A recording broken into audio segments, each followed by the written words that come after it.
बोलो सच्चे दरबार की। प्रेजेंट बाय शारदा म्यूजिक पकड़ी बाजार। आप सुन रहे हैं सुभाष सिंह और सोनू सावन की आवाज।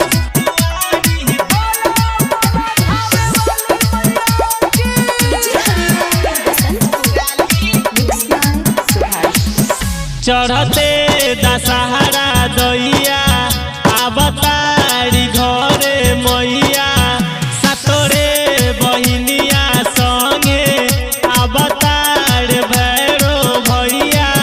सब कुछ उनके बाटे करेली शेर पसवारी।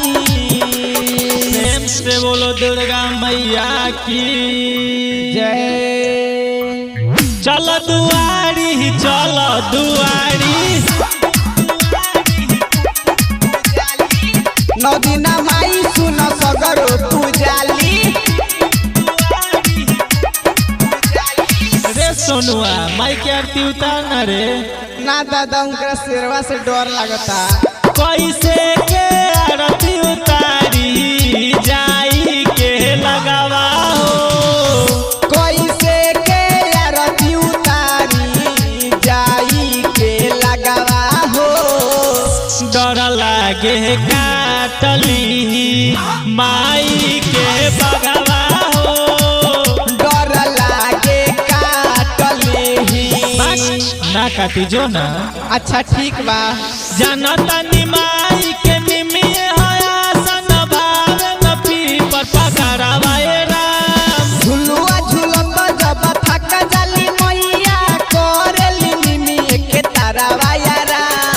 ए सुभाष भैया मल में बड़ा भीड़ बा हो। चल चल देखल जाओ। काहे करेला भीड़ भारी हो, जल्दी चढ़ावा प्रसादी हो। काहे करेला भीड़ भारी हो, जल्दी चढ़ावा प्रसादी हो। सुना राहुल के पुलवा से मैया पुजाली।